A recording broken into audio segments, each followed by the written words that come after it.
Welcome, ladies and gentlemen, to realestateinvestormba.com.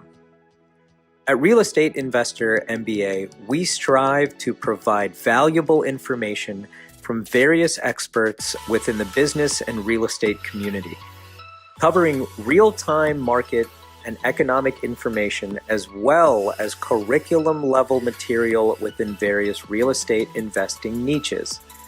We aim to be relevant, straightforward, and forthcoming with actionable information for our community. And here's your hosts, Tejas Gosai and Jeremy Moyer. Welcome to Lehigh Valley Private Equity Fund. Lehigh Valley Private Equity Fund is a Regulation D evergreen private fund designed to provide a 7% preferred return and an overall annualized target return of 12% through diversification in lending and acquisitions in the real estate industry. With over 100 years of combined real estate, investment, and management experience, our management team is actively sourcing opportunities and improving real estate in the Lehigh Valley and surrounding regions. The Lehigh Valley is booming. The private sector GDP is larger than 112 countries, standing at over $41.2 billion annually. Lehigh Valley Private Equity Fund uses three methods to create returns for our investors: qualified lending, buy and holds, and rehab resell projects. Our philosophy is simple: quality over quantity. Our primary goal is to protect our investors, and our strategy is to produce consistent high-yield returns. Thank you so much for visiting us. Contact us easily by visiting www.lvpefund.com or call us anytime 24/7 at 484-362-1313. Thank you so much and have a beautiful day. Gosai. Hi guys, it's Tejas Gosai and I have my co-host Jeremy Moyer over here. I am pulling over in just a couple minutes to conduct this interview, but I could not miss it. I'm super excited about our guest today, and we have been producing a ton of our podcast. We have a bunch of support, and our goal was really just to share information about our beautiful valley.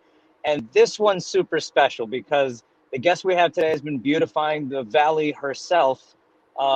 I can't say single-handedly because we now know how networked and what you've had to go through here. But with that said, Jeremy, you mind introducing our guest?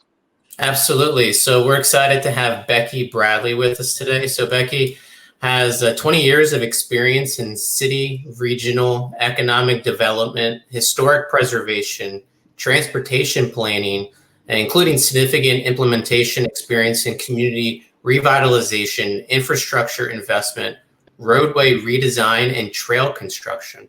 She has been the executive director of the Lehigh Valley Planning Commission since August of 2013 and is leading a $2.5 billion regional transportation planning program, as well as balancing the needs of the Lehigh Valley's rapidly growing population through this organization's county planning responsibilities.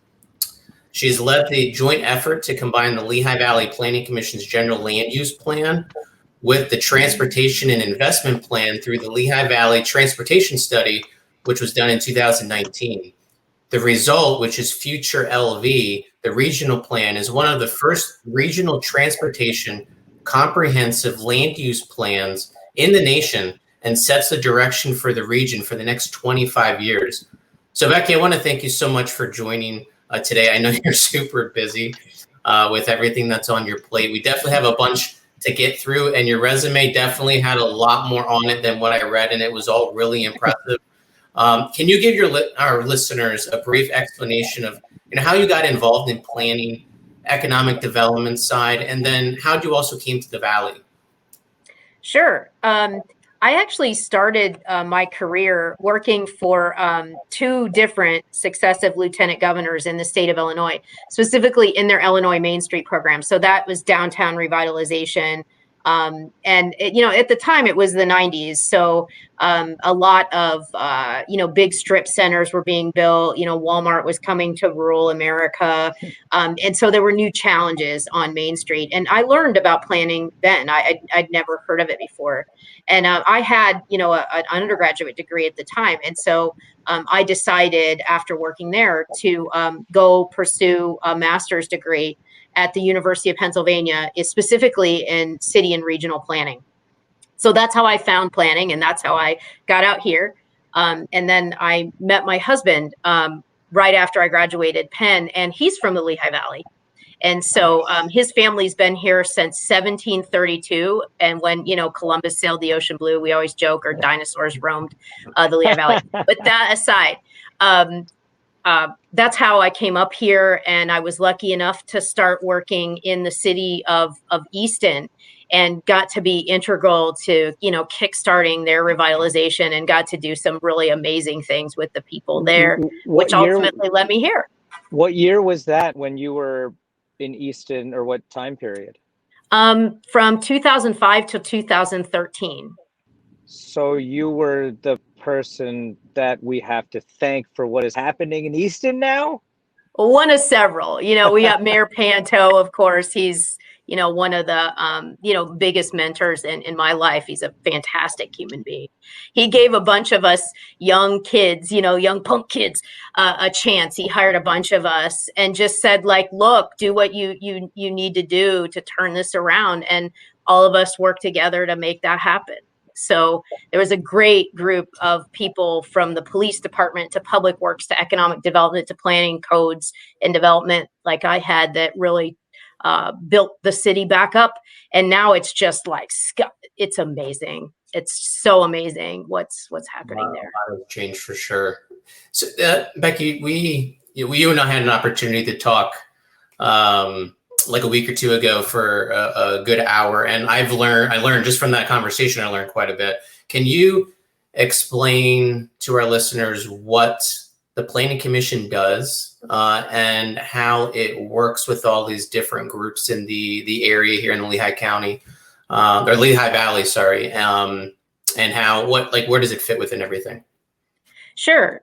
So the Lehigh Valley Planning Commission was actually founded back in 1961. So we're in our 59th year of existence, 60 years next year, it's a big deal. But we were really founded for a couple of reasons. Initially, it was because the interstate highway system was starting to be envisioned and built across America. So they needed an agency regionally to figure out how and where the roads could go, and then where we could grow the existing system. So, and then also LVPC, as a part of that, then needed, it was at the time, it was called the Joint Planning Commission of Lehigh and Northampton counties. Simultaneously, the state of Pennsylvania passed the Pennsylvania Municipalities Planning Code, which then required counties to have planning. So that's where we got our advisory role to all 62 municipalities and 17 school districts and 16 watersheds and all these other cool things we get to do. So we see every subdivision and land development plan, every municipal ordinance change. We actually do work and serve as the local planning commission for about a handful of communities that just decided that it was easier for us to do it than for them to set up their own. So it turned out to be like a hybrid of federal rules and roles and responsibilities around transportation tied in with county planning responsibilities. And then over time, that has kind of grown into some other things like global water quality and watershed related items and things like that. So it's, I have two boards. Interestingly enough, we have the LVPC, which everybody knows about. That's a county planning commission, and everybody just calls us that.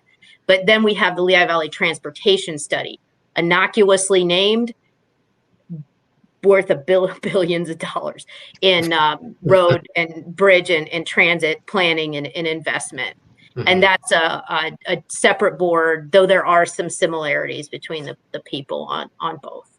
That's under the federal law. So we do lots of really cool stuff. But really, at the end of the day, if you want to put it together, outside of the complicated bits, mm-hmm. We really are kind of the umbrella agency that kind of does a lot of the management, or getting everybody to work together and figuring out how to, get this puzzle piece, put together with this puzzle piece to just make it all work, whether that's water and sewer and stormwater to land use and development to housing, the economy, the environment, parks, rec, and open space, transportation. You get the idea.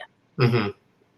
I think that's a great explanation. There's a lot of moving parts to what you guys do, and I'm sure there's a lot more than I even understand. I can only imagine the amount of data that you guys have to look at and crunch through, and the studies that you do. You did talk to me briefly about this when we had a one-off call. And it was pretty impressive what you do and what you go through before you even publish the data. Like if the data is not sound, you don't publish it. Can you just kind of give an idea and explain that to the listeners, like the type of what you look at? Yeah, we're the official Census Bureau affiliate for the region, and we're a neutral governmental entity. So we are not selling you anything. We're not marketing anything. Our job is to report what's actually going on. And one of the responsibilities of being a data scientist is that you have to be neutral on these things and let the numbers tell you what the conclusion is, not come into anything with a predefined answer that you want to get out of there. Mm-hmm. And I mean, there are times that I'm like, oh, I would have never thought it was that, but you find out it is, and you have to accept that. And that is really critical to who we are. We have to be reliable. We have to be accurate. The integrity of the commission is absolutely everything. And so one of our major responsibilities is providing accurate and timely information to folks, and working with our partners at the federal and state levels, whether it's the Bureau of Labor Statistics or the Census Bureau or the U.S. Department of Transportation, whomever. The Penn State Data Center, working with all of these folks to try to make sure that we have accurate information to give out to the people in the Lehigh Valley. And the people is anyone, private sector, individual people, nonprofits, other governments. And so we do a lot, including population projections and employment projections by sector, mm-hmm. That are then given out to the federal agencies, and they use those to kind of cross-dock some of the more aggregated information and work that they do.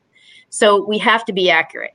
And if we cannot be accurate, it will never come out of this office. And that's critical. I mean, the community needs that information. They need it to be good, or what's the point?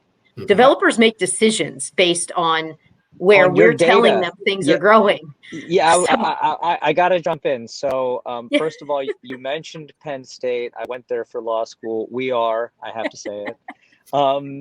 So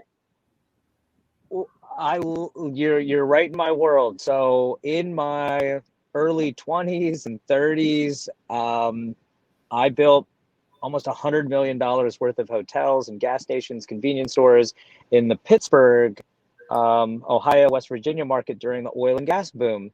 Mm-hmm. And it was all data. Like there was nothing about it. And then what was really interesting from a teeny tiny person, me doing this, is it was more about being able to prove the data, like and then build on that, in the following quarter or the following year and things like that. So, me now who married somebody from the Valley, had to move here in 2017, got my real estate license, rebuilt my life, and fell in love with this place. I keep saying it in every interview, like I owe it to you guys, us realtors, the 2,742 of us as of this morning, owe it to you guys. And I mean, we're growing by leaps and bounds through COVID, which is crazy. You couldn't even take exams during that point. So, your data, you've been along here now where you've used data, you've pushed it out there. Developers have relied on it. It was proven. The numbers worked. The bank financing worked. The debt to income ratios worked. And, their personal guarantees didn't get called in through COVID because things were okay. And that's really why we started this show. Like, people don't really understand what you do or what other people do. And it's really a village. And now is the time. This is post-COVID now, is the time that it's meant to be for the Valley. So sorry I talk so much, but that's just that's a big thank you. and also to explain to our listeners, from my perspective, this is so much to unpack. We're already at 12 minutes. We're not going to be able to do it. So let's hit some high points. Like, you have helped beautify the community. You've helped turn it into what it is. And it's not really about this year or next year. It's about 2022 and 2023 and things like that. I guess the question is, my question is like, how are you guys looking at the future? Because we're in a very pivotal moment this month and this quarter and next month and next quarter and all of that stuff. Yeah, it's interesting because one of the reasons why we worked so hard to get the Lehigh Valley Transportation Study and their transportation planning and investment program to align with the county's planning program and what they wanted to see for the environment and land use and parks and recreation, and our municipal governments needed to just continue to function, because if they don't function, business doesn't function. Business doesn't function, they don't function. Those things are inextricably linked, and we need to talk about society that way, because that's actually the way it works. Yeah. So at the end of they're not separate sorts of things. They are separate, but they work together every single day. If one isn't successful, the other isn't successful. So one of the things that we did in FutureLV, and why we called it FutureLV, is we knew the world was already changing. We were already in the middle of the fourth industrial revolution. We're already writing and talking about the growth in automation, the growth in 3D printing, what the really the retail apocalypse, which now has just been accelerated because of COVID, was going to mean to land use and development. And so we were already writing about those things. And so I think we have a really good strategy about thinking forward to the future. But once COVID hit, it got really interesting. I made the decision to not close our office. We're a government agency, and we knew developers still needed to drop off plans. They still needed to be reviewed. Financing still needed to move forward. Municipal governments still needed to hear what we had to say about how these plans fit into their plans and what their goals for their community were, find the commonalities, find some things we could work on together or not work on together in some cases as well. Communities needed to change their ordinances, other things. So we stayed open. Minimal staffing, and we're still that way. So we do some in office and then some remote work. But the reason for that is because development was also high. It is still high. We have the same level of growth and development during the pandemic as we had in 2019 and in 2018. So that just tells you that that growth and development was already accelerating before the pandemic hit, and the train had already left the station. And then, that's a positive thing. Whether real estate transactions could happen for housing or not, they were about to happen, and people were already planning to make those investments. Interestingly enough, between January and the end of July, we had over 2,500 new housing units proposed in the Lehigh Valley alone. Wow. We didn't see those numbers in 2019 at all. And so it's part of the reason why we developed this workshop on housing that anyone can join. You're welcome to be a part of it, where we're actually bringing everybody together to say, okay, we have to figure out where we don't have housing by income, because and by job type. So if you're a teacher, where can you live in the Lehigh Valley? Is there enough housing for you? If you're insert profession here, right? Insert income there. We need to figure that out. So the housing workshop, which actually started last December, is working on that problem. And we were all set to put out a report in September on it. And then we were like, pandemic's going to change all of this. Our unemployment rate is, at 14%. We don't know what's going to happen when they lift the eviction and foreclosure ban, which happened on Monday, essentially. So we need to work on those things right now. And then take what we've learned from this pandemic, put it together with all these development proposals, locations, and then put out, we're hoping December, January timeframe, more accurate version of what we're going to need in terms of housing and where. And so, that's a really positive thing. In the meantime, the Federal Reserve Bank of Philadelphia heard what we were up to. And so they literally called us 2 weeks ago and said, hey, we're working on this project where we're finding out what professions are actually vulnerable. Yeah. And then we're trying to tie that to housing because we know that's going to affect banking, interest rates, these other things that we work on. And we said, oh, well, we're already figuring out what areas of the Lehigh Valley people are paying more than 30% of their income or are considered cost burdened for rental and home ownership. We'd already been monitoring changes by type of housing costs and that sort of thing. We do that anyway and issue reports out every other year on that.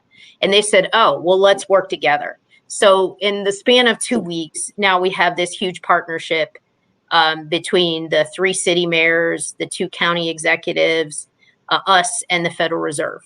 And we're actually having a meeting on it next week that anyone can attend. By the way, you can check it out on our website. It's called Workshop Housing, where we're actually then going to figure out what that next level, even beyond what we were going to do before, we can achieve going forward in the future. And they're also going to provide us a benchmark. So where does the Lehigh Valley fit within the Northeast market? Right. How do we compare? We can do that very easily for industrial because the truth of the matter is there's less of it compared to the total number of houses. So it's harder with housing. And there aren't like entities like CBRE that monitors the industrial market, and does leasing and other things for their business in the same way on the housing. So we had to develop different infrastructure for that. And I know that was like way too long of an answer. You asked me about the future. That was awesome. It's all like this. That was awesome. And I know when Jeremy has to ask a question, go ahead, man. My question was going to be what are the big things that are happening right now, but I think we kind of tackled some of that. Is there anything else, Becky, that you think is relevant towards real estate and initiatives that or projects that you're currently reviewing and tackling that would be relevant to our listener base? Yeah. One interesting new form. I mean, the industrial market has been hopping here forever. And again, every time I bring that up, people want to shoot the messenger. But our job is to tell people what is actually happening in a neutral way. And I'm sorry you don't want to hear it, some people. But if you stick your head in the sand, you can't invest in the infrastructure around it. You're still going to have congestion problems and you're still going to have mobility issues and other things. And we have to address those. It's irresponsible not to. So we've been monitoring big changes.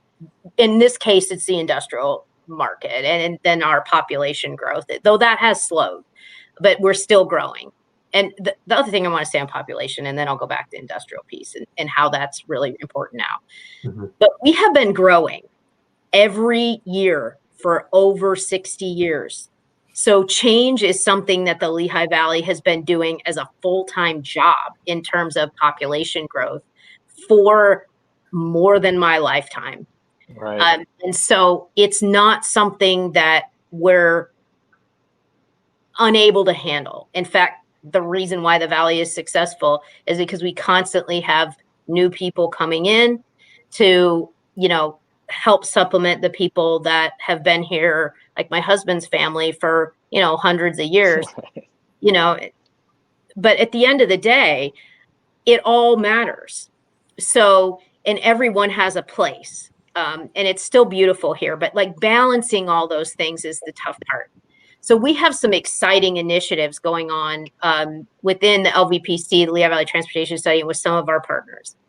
I think one of the most exciting is our transportation planning. Just in June, the Lehigh Valley Transportation Study adopted almost a $452 million plan for the next 4 years to invest in road, bridge, bike, pedestrian, and transit infrastructure. And it's basically a short-term cash flow model for that FutureLV long-range plan. And we kind of, as an LVTS, made some decisions that we didn't necessarily make before. And one of them is to invest more heavily in what Lanta, a program Lanta has going called Bus Rapid Transit. And that essentially enhanced bus rapid transit. It basically, in its full build out, is almost like a train bus, but it would be through the Lehigh Valley. So roughly from the Walmart and Whitehall down to the Allentown Transportation Center, to the Bethlehem Transportation Center, and then over to Easton. Sure. And that would then create this opportunity for us to densify where we have existing infrastructure, redevelopment opportunity, connecting places that are already successful and already have significant population in them, connecting people to businesses. So that's something that's really exciting. We balance that out with a commuter trail network as well. That's really important. Our outdoor recreation economy is enormous, and we have not capitalized on that in the way that we could. And so we had to start laying the foundation for that infrastructure. We're doing that through FutureLV, but also then through a targeted partnership called The Link, which brings together the trail community with the transportation community, us, funding partners like Pennsylvania Department of Conservation and Natural Resources, to figure out then where we can target that off-road infrastructure to tie to the on-road infrastructure and make it easier for people to move around and to leverage the assets that we have. One of our big projects is closing the Delaware and Lehigh National Heritage Corridor Trail Gap, which is also part of the 9/11 Memorial Trail. It's a statewide priority, but we essentially have the vision between Whitehall and Allentown of creating our own version of the San Antonio Riverwalk. We will achieve that.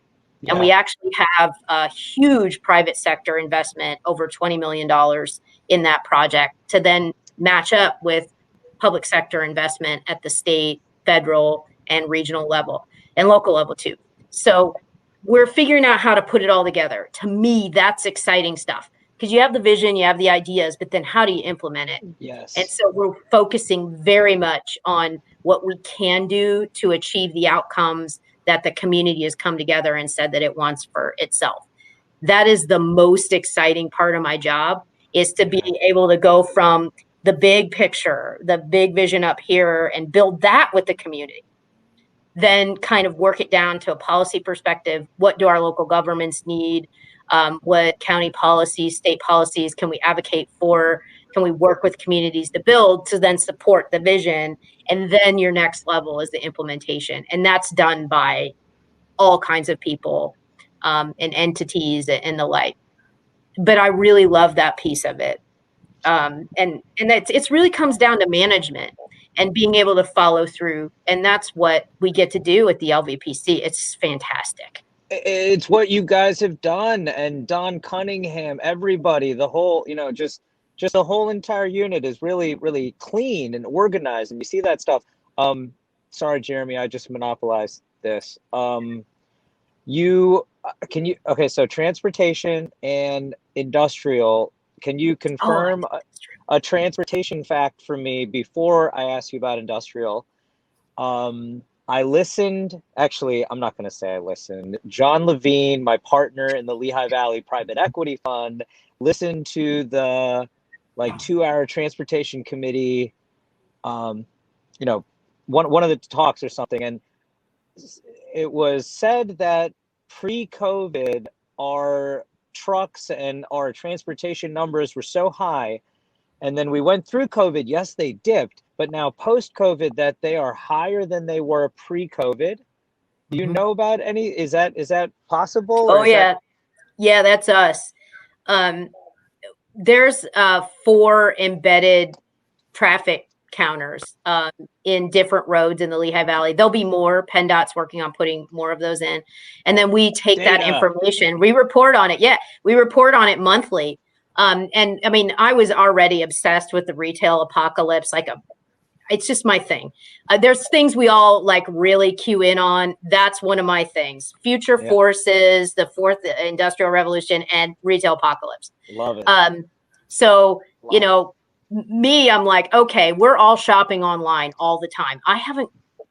Truth be told, I have not gone in to a store to buy clothing in like 4 years. Yeah, that's awesome.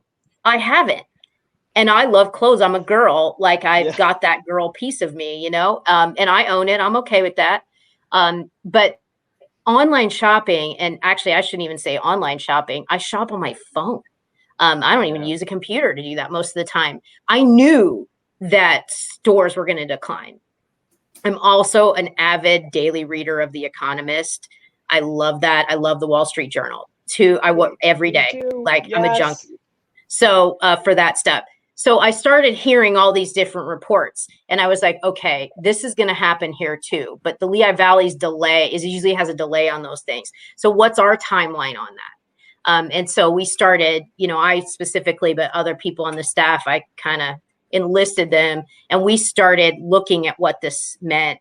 And I can monitor traffic and I can tell whether there's more tractor trailer movements or not, what that means for the supply chain, how that affects things like the retail economy, how does that affect our industrial market and the growth that we've seen here, and the like. And so, you know, the majority of new industrial facilities that have been built, and there's been over 33 million square feet proposed in Lehigh Valley in under 6 years.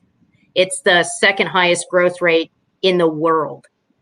So the majority of that is e-commerce. Pause. Yeah, I'm not kidding. Wait, can you repeat that? Because I Slower. need to understand the significance. Yeah. Yeah. So in under 6 years, we've had over 33 million new square feet of industrial building development proposed in the Lehigh Valley. So now not all of that's been approved, but a significant portion of it has been approved by the municipal governments who have final say in that. And so the majority of those facilities are occupied by e-commerce businesses. And so I knew that the transition, we were living the retail changes, or what people call the retail apocalypse, in real time here in a way that no other place in America has or is living it. And so I knew that we had to rise to that challenge. That's what made FutureLV so important from a policy perspective, but then also a transportation investment perspective. Because our road system, by and large, is not built to withstand all of these tractor trailer movements. And if the federal government, who's the primary funder of transportation in America, doesn't continue to increase funding to places like the Lehigh Valley, you can see over time we're sort of on a collision course for, all right, that was intentional. Yes. We're sort of on a collision course for our infrastructure. So we have to talk about the good with the bad, the jobs and the opportunities, but then also what we need to do to manage our future situation, or we're being irresponsible. And so that's where I think monitoring these things becomes so important. And the warehousing industry literally changes every 6 months. And we're watching the types of buildings, how they're built, they're building up, they're automating, existing warehouses are, lease terms are changing, per square foot cost is changing. All of this is changing like every 6 months. I would say probably every quarter, but it's noticeable every 6 months. I'm on this like crazy weird receiving end of this, where I have brokers from New York that are like, I need a warehouse. I got clients that want warehouses, blah, blah, blah, for like most of last year. And, you know, COVID hit, and, you know, the calls never stopped during COVID. It's like you know, we all know, like, New York is, I mean, I can say this, maybe you don't have the ability to, but New York is dead from an investment standpoint, and people have been leaving there since they changed the laws for rental increases last year in July. So it's just awful what's happening there. You can't sell the multi-million-dollar buildings. You can't refi them. New Jersey, everyone's flocking here in droves.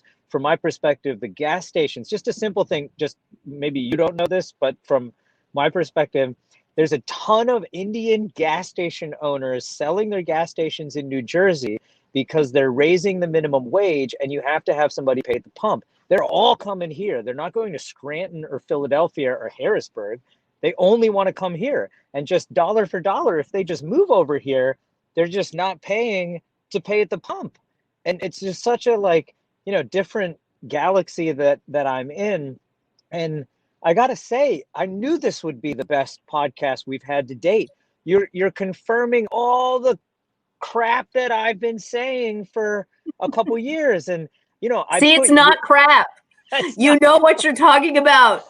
But I have to say, it is different from your seat to the seat of a guy who's trying to make a commission and like make I'm being trusted on my judgment.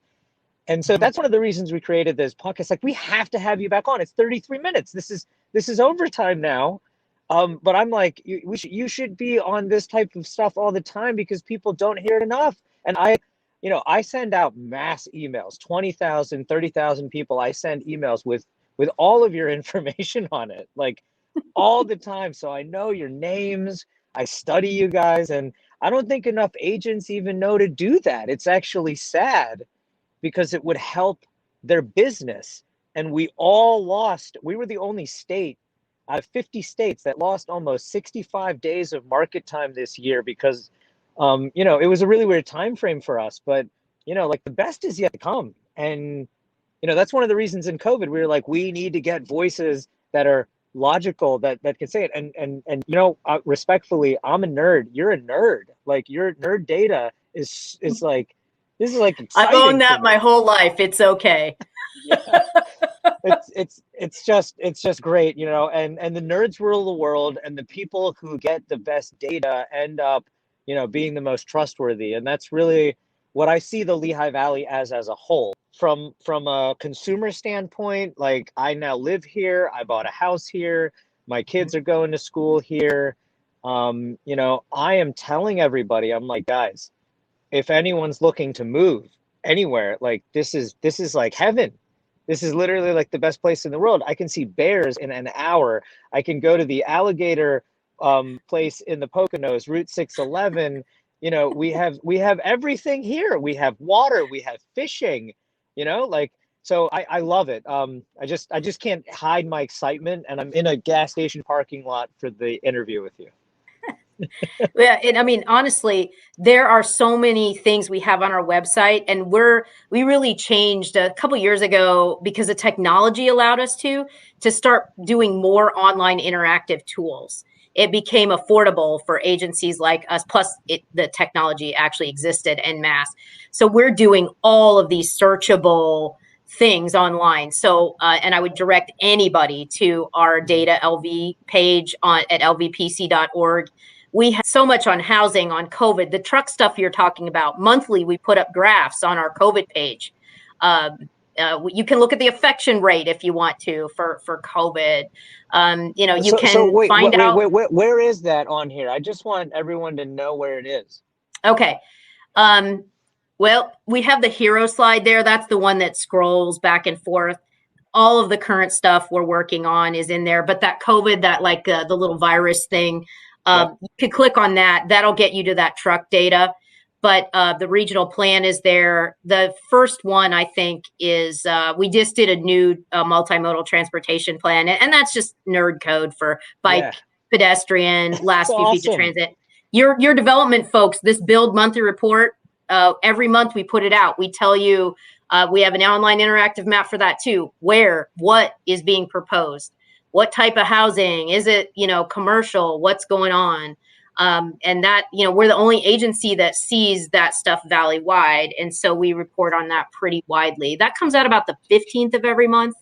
And we just call it Build LV because it's really about building and development. But there is, the housing stuff, there's pages in Data LV specifically targeted to that. We did an equity analysis of the Lehigh Valley as well. And that includes everything from race and ethnicity, but it also is educational attainment, zero vehicle households, unemployment, all of these things, because there are all these factors that tie into whether a person's successful or not. You have an online interactive map for that too. And it looks at everything from disability to poverty rate to income. And so, I mean, if we've got it, we're trying to get it online as fast as we can so people can use it. because we know people make decisions by this information, and oftentimes people just need someone to put it in a place where it's easily accessible to them, or do some small interpretation so they know what they're looking at and what it means. So there's so much going on. Yeah, it's It doesn't beautiful. It's stop. really magnificent. It's really magnificent for how long it must have taken. And I know how annoying it is to build a website. Like, it's not easy. And you have No, probably we do everything internally. Yeah, that's $1 billion worth of data right there. Yep. Right. Yep.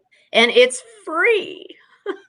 Yeah, it's free. Hey, Jeremy, it's 38 minutes. I could make this go another 20 minutes, but you know what the last question is. Yeah, we have to ask it. So, Becky, what's your favorite restaurant in the Lehigh Valley? My favorite restaurant. Okay. We ask everyone on the show. Sure. I'm not going to give you a political answer. I could. But I'm going to tell you what, for real, my favorite restaurant is and why. Switchback Pizza in Emmaus. A number of reasons why. First of all, it's completely nondescript little railroad building from back in the day that is owned by a husband and wife that actually were really into artisan food, and they locally source everything they can. They make everything from scratch. Their food is fantastic. And before the pandemic, you could go, I mean, the place is like 5 tables inside, but they have a little patio to the side.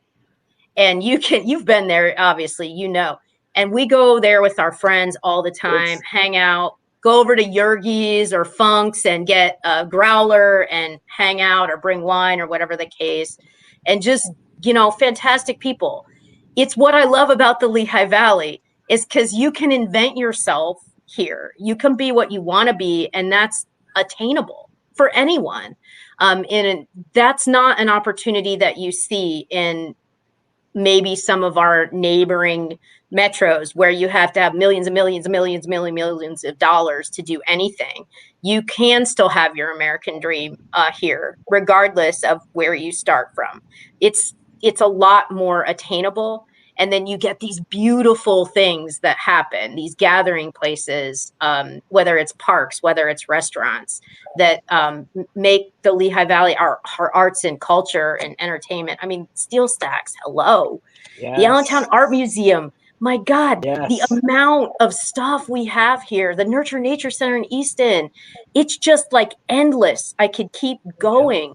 Of the opportunities, the car here museum, I know, it's Crayola just, factory, everything. Bacon Fest gets how many people every year? It's insane. It's like 60,000 people, and that's Easton. Yeah, I mean, I'm OG Bacon Fest, when it was like just some balloons that said Bacon Fest, and they ran out of bacon in the first hour.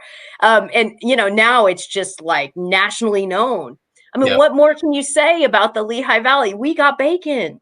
But that aside, I really appreciate you guys having me on. And, I encourage your listeners to reach out. We're here to support our entire community and to be an accurate, timely, and positive partner in the work that we all do. We don't do it without each other. So I appreciate you guys recognizing that and having me on to talk a little bit about it. Well, thanks so much for joining. And if the listeners want to get a hold of you, just go to the website, lvpc.org, and go the contact page route. Is that the best way?